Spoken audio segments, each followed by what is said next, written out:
안녕하세요. 오늘은 새로운 패러다임의 미래의학인 기능의학이 무엇인지에 대해 간단하고 이해하기 쉽게 설명을 하고자 합니다. 기능의학이 무엇일까요? 현대 눈부신 과학으로 21세기는 의학의 과학이 발전함에도 불구하고 사실 주변을 따져보면 만성 난치성 질환, 암, 비만, 대사증후군 이런 것들이 굉장히 많이 진행이 되고 많아지고 있습니다. 과학이 발전하면 의학이 발전해서 그런 만성 난치성 질환이 사라져야 하는데도 불구하고 오히려 많은 이유가 무엇일까요? 우리가 과거에 배웠던 의학에서 기능학이 생긴 태동하게 된 요인이 되는데요. 쉽게 설명하자면 과거에는 정상이냐 병이냐만 보는 검사를 하시면 상태인 것이 우리가 진단 기준이었는데 기능학에서는 정상인 사람이 병으로 바로 갈 수 없기 때문에 그 중간 단계 세포 레벨에서는 미병 상태라고 하는데 그 세포 레벨에서는 다양한 변화가 있을 수 있습니다.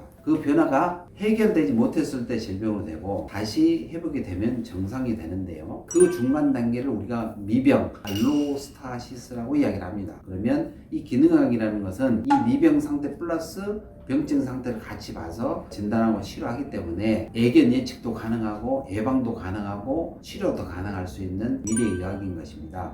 예를 들어 볼게요. 평생 멀쩡했던 사람이 어느 날 건강검진을 했더니 공복 혈당 수치가 130이 나옵니다. 당화 혈색소는 6.8이 나왔어요. 당뇨잖아요. 근데 건강검진 받기 전날까지는 아무런 증상도 없고 그런 것에 대해서 생각하지 않았었기 때문에 당뇨라고 생각 안 했었겠죠. 근데 하루아침에 당뇨 환자가 되었고 또 검진센터에서 주는 당뇨약을 당연히 처방해 주니까 먹을 수밖에 없었던 것이죠. 이 당뇨약을 먹을 수밖에 없었던 이 환자는 당뇨를 진단받기 전에 다시 원위치로 돌려줄 수 있을까요? 그럴 수가 없잖아요. 이미 당뇨약을 처방받고 그 약을 먹지 않으면 안 되는 그런 컨디션이 되어 있기 때문에 우리가 이제 이 기능을 얘기할 때 당뇨약을 절대 먹지 말라는 이야기는 아니고요. 당뇨약을 먹어서 지금 혈당을 낮추는 것과 동시에 원래 멀쩡했던 내 몸 상태로 당뇨가 없는 그런 상태로 갈 수는 없잖아요. 그 원인에 대해서 탐구해 보자는 관점이 기능학이고 그 미병 상태인 것이고 이 기능학 나무를 보시면 여러 가지를 여러분이 알게 해드릴 수 있는데 일단 그 줄기에는 7가지 정도의 생리적 불균형이 있습니다. 앞으로도 이 7가지 생리적 불균형 카테고리를 차근차근 알아볼 텐데요. 오늘은 기능학을 소개하는 총론이기 때문에 간단히 소개만 하고 넘어가도록 하겠습니다. 기능학에서는 질병이나 보여지는 증상뿐만 아니라 생리적 불균형으로부터 출발했다고 생각하는 각종 검사를 통해 체내에 숨겨진 불균형을 찾아내고자 하는 것이 아까 제가 말씀드린 미명이라는 개념인 것이죠. 질병의 증상인 이파리가 생기기 전에는 줄기에는 불균형이 쌓이고 있는 것입니다. 현대의학에서 어떤 질병을 진단할 여러 연구와 오랜 기간이 축적된 데이터를 기반으로 만들어진 진단 기준이라는 걸 사용하는데요. 앞에서 예를 들었던 당뇨도 마찬가지로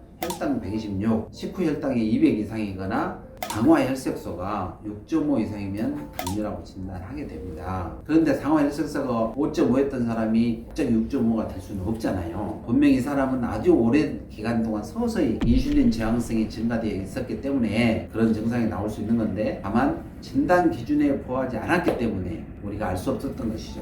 당뇨가 진단되기 전에 생리적 불균형이 쌓여가고 있던 것을 우리가 미리 체크해서 이 불균형을 발견하고 교정했더라면 이 사람은 당뇨에 걸리지 않을 수도 있는 것이죠. 이게 바로 알로스타시라는 미병 상태인 거고 질병과 정상 사이에 있는 상태인 거고 모든 사람은 항상성을 유지하고 싶어 하기 때문에 스트레스나 자극으로 인해 미병 상태의 불균형이 생기면 스스로 정상화 항상성을 찾게끔 하고자 하는 노력들이 많이 있어지는데 그럼에도 불구하고 지속적으로 만성적인 스트레스와 자극에 노출되게 되면 내 몸 안에서 정상화 시킬 수 있는 그런 능력들이 떨어지기 때문에 이 미병 상태가 병증 상태로 더 진행이 되는 것이죠. 그러다 보면 시간이 흘러서 견디지 못해서 질병이 되는 것입니다. 기능학은 현대의학의 진단 기준에 부합하지 않더라도 완전한 건강 상태를 벗어난 생리적 불균형인 미병 상태를 미리 캐치하고 적극적으로 개입해서 생활 습관을 변형하고 해소시키려고 하는